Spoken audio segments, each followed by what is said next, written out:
እና ለምን እንደዚህ አይነት ጭካኔ እኔ ላይ እንደሚበዛ አላውቅም። ለምን የማደርገው ነገር እስኪጠፋብኝ ድረስ መወስነው ነገር እስኪጠፋብኝ ድረስ በቃ ማይሆን ነገር ውስጥ ማይሆን ስሜት ውስጥ እስከገባ ድረስ እኔ በጣም ብዙ ነገሮችን አስቤ ነበረ። በጣም ማለት ነው በቃ እንዴ እኔ ራሴን ላጥፋ እንዴ እስከማለት ደርሻለሁኝ። እኔ ግዴታ ሁሉንም እየመጣው ለእናንተ መናገር የለብኝም። እኔ ራሴን ባጠፋ ነው የሚሻለው።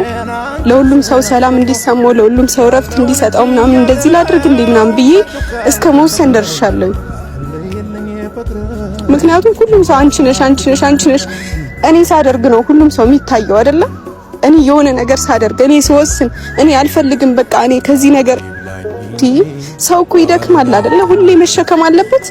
ሁሌ ነገሮችን አቅሙ የለኝም በቃ እኔ ከዚህ በላይ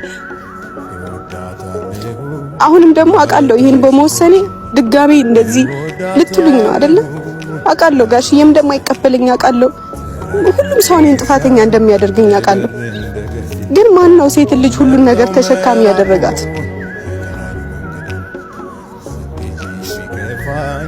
እሱ ያለኔ ህይወቱን መምራት እንደሚችል ሁሉ እኔ ያለሱ መኖር እችላለሁ። በቃ ይበቃል አይደል?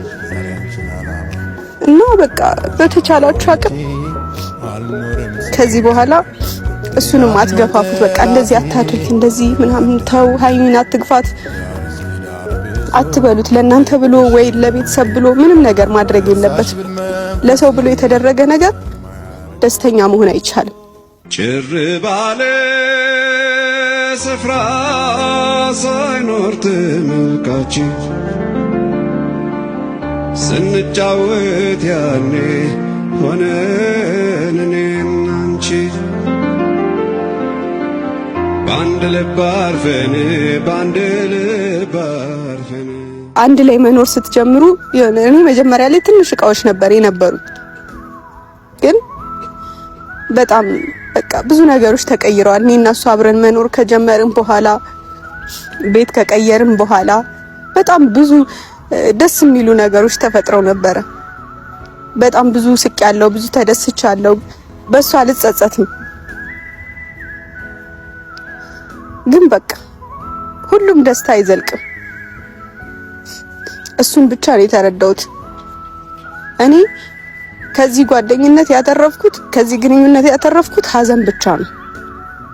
በቃ ሴት ልጅ ደግሞ ሁሉንም ነገር መሸከም ግዴታ የለባትምና ሁላችሁም አንቺ ነሽ ባትሉኝ ከዚህ በኋላ ደስ ይለኛል። ምክንያቱም እኔ ሌላ ነገር ውስጥ እየገባሁኝ ነው። አይምሮዬ በጣም እየተጎዳ ነው። መሸከም ከሚችለው አቅም በላይ እየተሸከምኩኝ ነው አይምሮዬ። በቃ ከአቅሜ በላይ እንዲሸከም እያደረኩት ነው አይምሮዬን። በብዙ ነገሮች እንዲሸከም ብዙ ነገሮች እንዲቋቋም